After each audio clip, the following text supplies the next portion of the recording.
Hey guys and girls, you join me FoxGreen for what was probably one of the most craziest milsims I've ever taken part in, for many good reasons, but mainly because I very narrowly escaped uninjured from this one. But more on that later. Today you join me at Narrowwater Castle, where we're taking part in a crazy milsim located in these massive woods. Now this milsim was run by Black Spear and it was a really good one, and it was the first time playing in this location.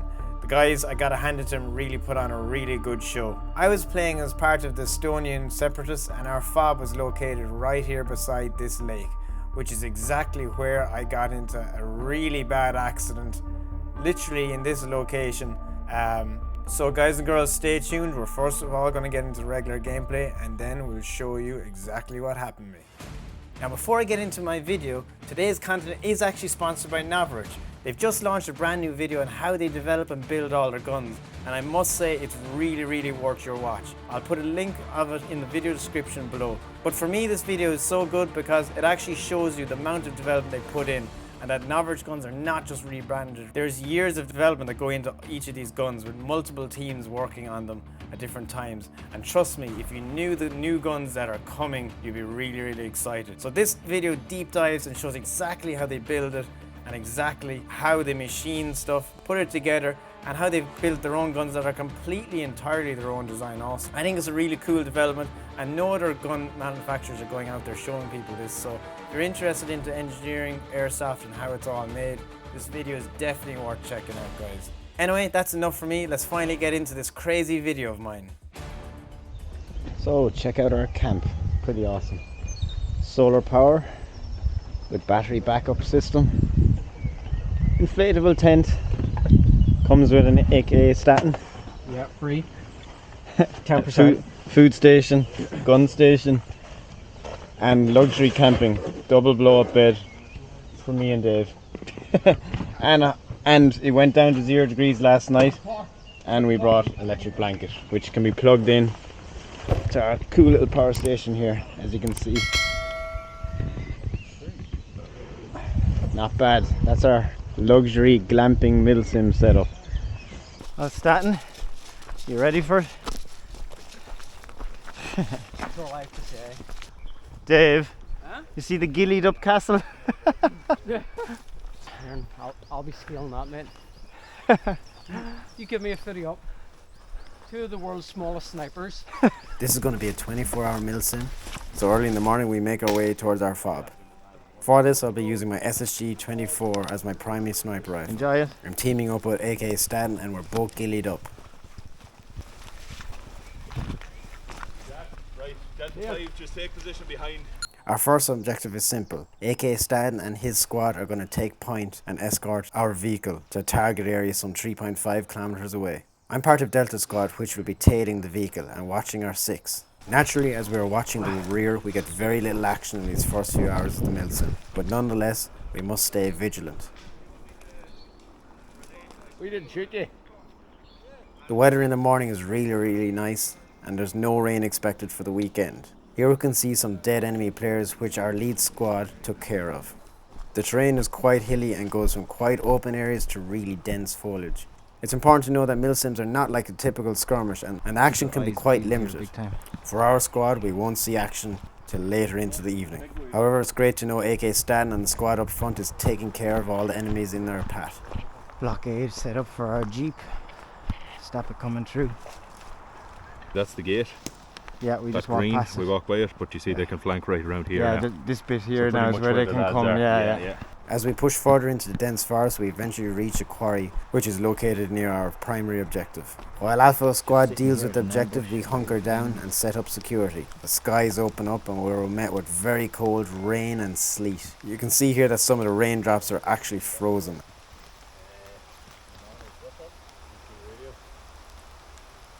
Wearing a ghillie suit in these conditions can be quite disheartening, as it soaks up all the water like a sponge. As I'm a good 5 kilometers from our campsite, I'm going to be in these cold, wet clothes for a long time. Get in front of this jeep like we're meant to. With the first objective complete, in some 2.5 hours we move back to our FOB. This time my squad takes point. I have a feeling we're going to meet enemy up ahead where there's high ground. Okay. How far, Dave? Keep going, guys, keep going.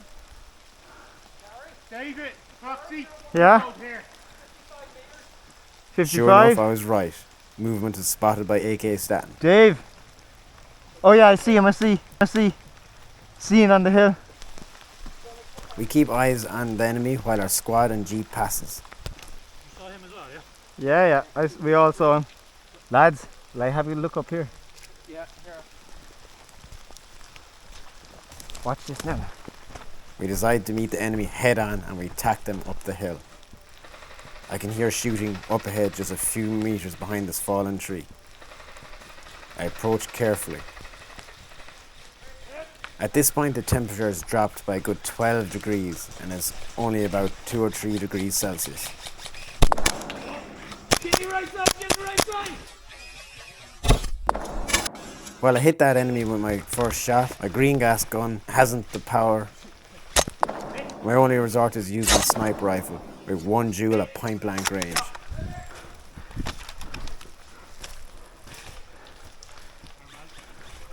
I realize that first enemy is getting medicked. I must stop it.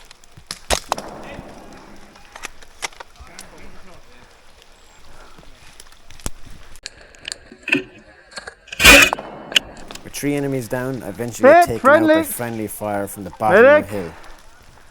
Dead man coming out. After my 2 minutes bleed out time, I make my way back to the FOB. As you can see, our squad is getting hit up quite heavily now by the enemies that were dug in, ready to ambush them. On my way back, I spot enemies getting ready up ahead to ambush my team as they push on further. I decide to watch this action unfold. I watch our jeep as it approaches the hidden enemy.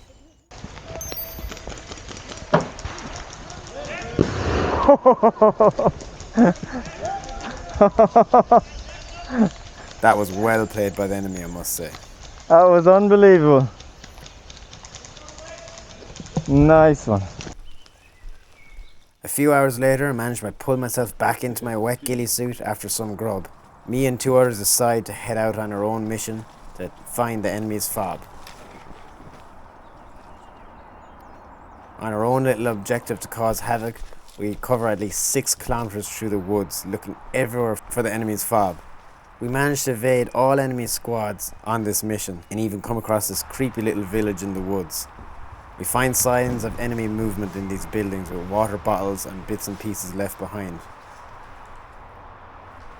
We must be getting hot on their heels. Just when we were deciding to give up and heading back to our FOB, we take a small woodland path and find exactly what we were looking for, the enemy's FOB structure. I hear voices. Hold on, wait, let me get up in this bank. We can hear voices up ahead but have no idea how many enemies are inside. I decide to take up an overwatch position while Kev moves in. This way if he gets hit and they try to capture him, I'll be able to take them out. You got a grenade?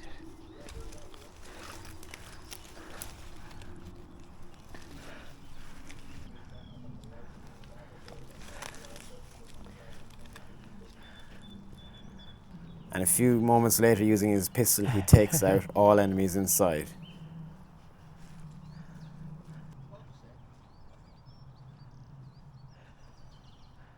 With the coast clear, I push up. Now it's time to raid their encampment and steal their ammo.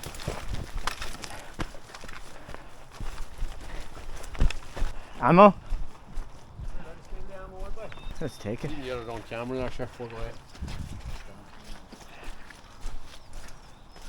It's only when I get inside I realise that one of the guys killed is the enemy leader. This is going to be worth a lot of extra points to us. These are their CP boxes. I soon get to work to find the enemy CCP. This box allows the enemy team to respawn in this area. If I open it up and take out the red flag inside, I can disable it, meaning this point will no longer be able to respawn.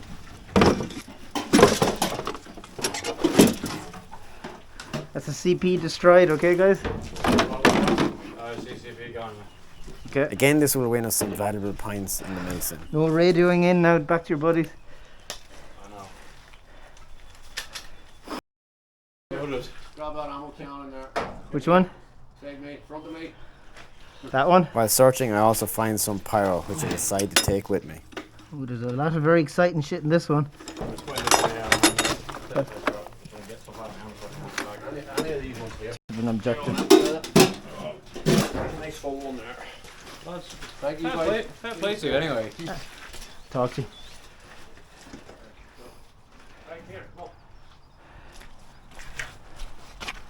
Watch this With lots of track ammo back. cans stolen, we make our way back to our own FOB, but we have a good 4 kilometers to cover at this point. The purple guy is the commander. Come on, they're going to be coming for us big time now.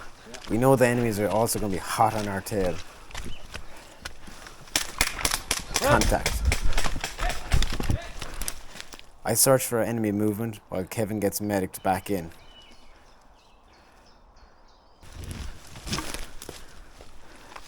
After a few seconds, he's back in the game and we approach to find only one enemy.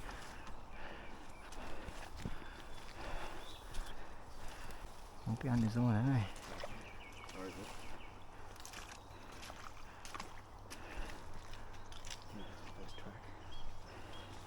You lead on up.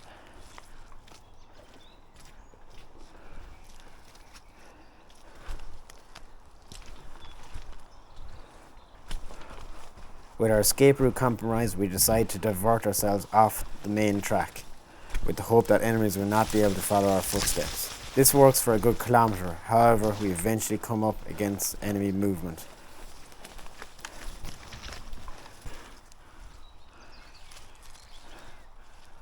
And we get into ambush positions. We've no idea at this point exactly how many enemies there are, but it seems like just a few. I decide to kick off our assault with a single precise shot on a quick moving leading target.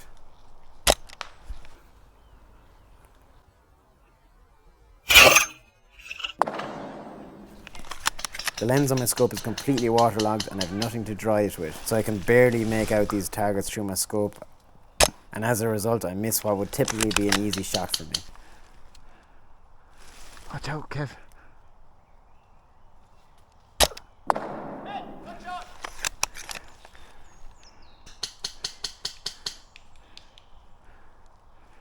You got him. He's dead. Watch him. Kev, they're moving around the right hand flank.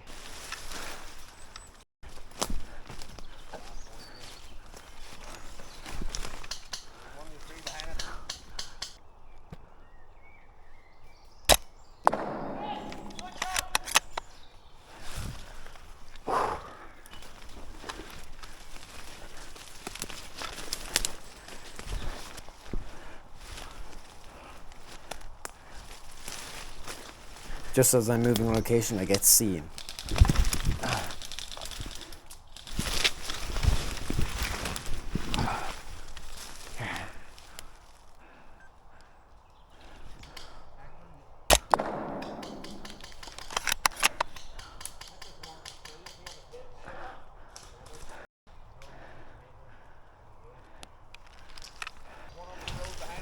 Enemy vehicle approaching. Yeah. A few moments later, the enemy are popping smoke and throwing grenades at our position as they advance towards us from all directions. I eventually get taken out by an enemy who flanked right around my right hand side. Good flank. It's only after I bleed out Them and I'm on on. my way back to FOB that I see the They're exact coming out. number of enemies that were pushing against us. It was somewhere in the region of 25 to 30. Dead here. I don't know how many's left. After we got back from that objective, it changed out into some dry clothes and got into my nighttime gear. We were located at the campsite here and we had to walk all the way back in game zone, all the way along this path, up the road, to make our way all the way back through these woods, back to our FOB. Now first of all, to give you a bit of a background before I show you this footage, I decided to take up sentry duties right here beside the lake, watching this arc of fire with my night vision camera on my SSR9. Our FOB is slightly down the hill here and we've got guys in it.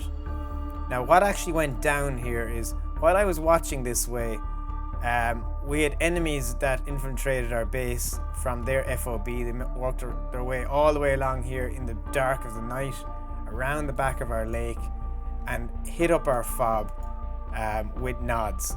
Now, they executed this perfectly. So I was in this location watching Sark fire when I heard the gunshots start going off. Now, I only was recording in this location with my night vision scope because my head cam and whatnot wouldn't work in the dark. But when I do get into the accident location, I do turn on my head cam and you can see the footage from there on. Now, the crazy thing is, what happened here is when the gunfire went off, I turned around and ran onto the bank of this lake and I started engaging enemies who are attacking our FOB right around this location. While I did that, I got lit up by guys with super strong torches and I hid behind a tree here waiting for them to turn off the torch. My plan was when they turn off the torch, I would run and move location. And I did that. However, I stepped on a piece of metal that was covering an 8-foot deep trench on the side of the lake, or sump, and fell completely through it helplessly in the pitch dark, and I had no clue where I was. Now basically, I'm going to show you the footage and let you see how that whole scenario went down. So the only thing I don't have is an actual torch. Right here. Huh? IRA. As the evening quickly approaches, we start making our way back to the FOB to do some security throughout the night. I equip myself with my SSR-9 DSG and a night vision scope. A lot of the enemy team will be using nods also. What's going on, lads? Yeah, not too bad. Many. Had a probing attack. By They put off. many? Right by this lake, I meet some of our team members who are on Overwatch. They were hit up only a few moments ago, but managed to Are repel most the of the guys attack. in our base back there? Right here, just a few meters down from this, is where I fall into a large deep pit later on. As the darkness closes in, I turn my night vision camera on.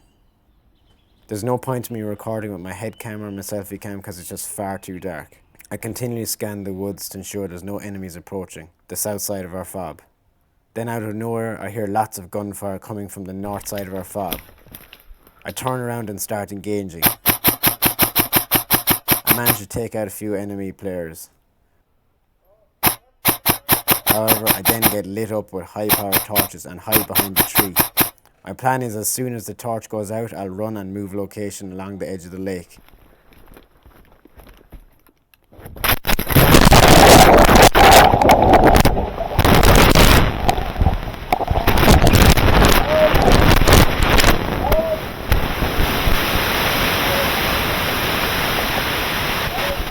I have no idea what just happened to me, and I have no idea where I am. But it felt like I fell into a 30-meter deep well. Me, oh my leg. Huh? You alright? Yeah, I actually went in head first. Right. Are you alright? Yeah, this leg is pretty sore. I'll be limping back, I'd say. Right. I turn on my camera just as people surround my location coming to my rescue. Half of that is. Right. My gun is completely submerged in the water below, and I don't want to get out of the pit until I find it and all my cameras. There you go. I get him. I don't have Jack's number. No, he's on it. I'm alright. I won't need an ambulance or any shit like that, right? No worries. Right, you grab my wrist. Easy. Easy. Ah, fuck. Easy. You alright? Yeah. Alright. Holy shit. Yup.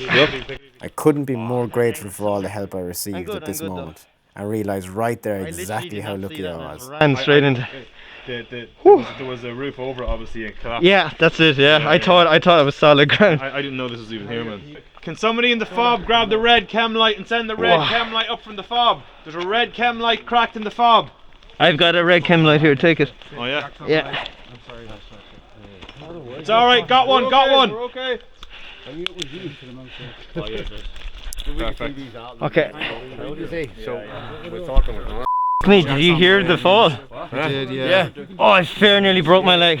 It was like, I decided to inspect my SSR-9 a little more closely. don't worry. No,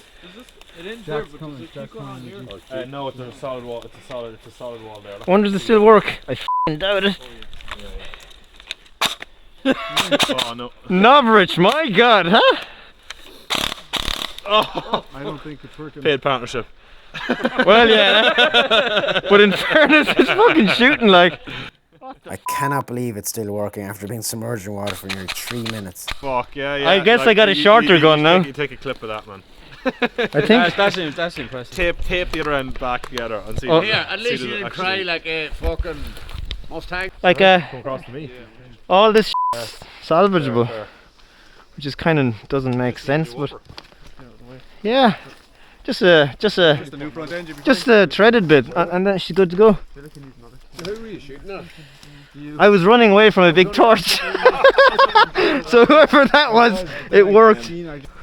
We'll see how that leg is in the morning. I'd say I feel okay, but I think that might have been adrenaline. I think it's starting to feel a bit sore there now.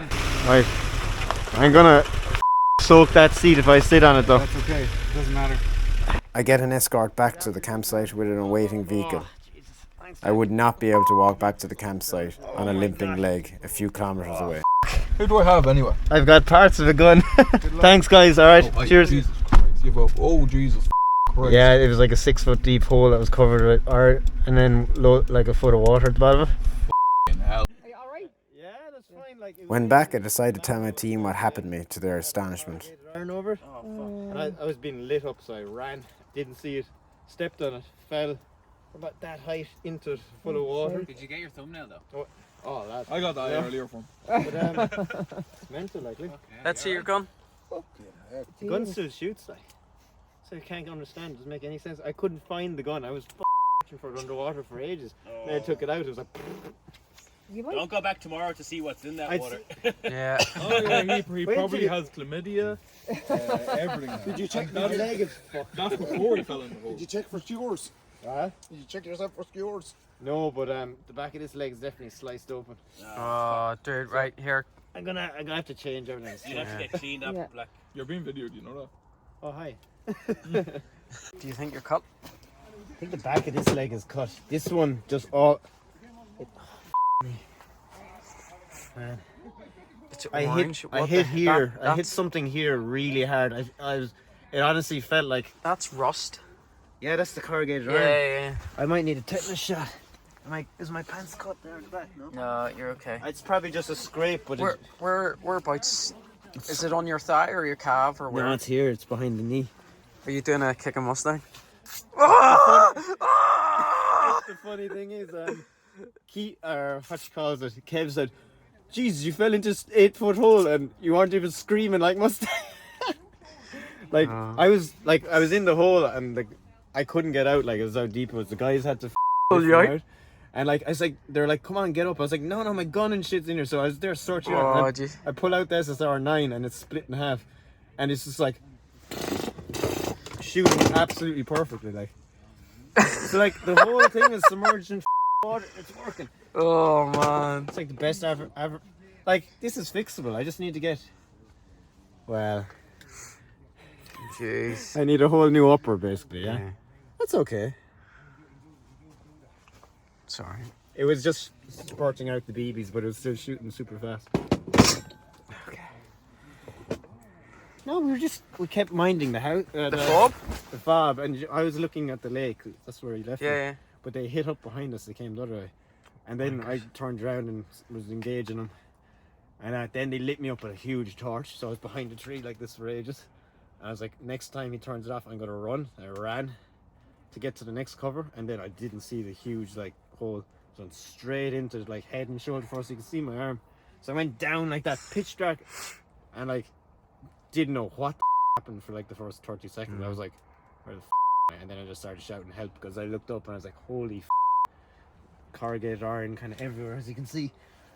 And was there concrete all around you? Was it a concrete tube? It's like a little drain? sump for the lake. But like, yeah. So when they pulled me out, then we got chem lights and made it all safe and shit. And then they got sent transport down for me because I'm limping on this leg, but I'll be okay. Right. Nothing's broke, like I'll be fine. Yeah. It's Okay. just got a serious whack, like, you know. Yeah. So if it is for tonight, good fucking. Look at steam coming off you, man. That night it went down to -1 degree Celsius. So falling into a pit of water and being completely soaked quickly turned into a situation where I needed to get dry and warm as fast as possible. That's what the bad thing now. This could be. Right. This might not be great. There. Let's see. Oh no, it's not bad at all. Well, you're scraped. That's alright. And your elbow scraped as well here, dude. Is it? Yeah. Is it deep? No. Do you think they need? You'll need antiseptic wipes for sure. Like.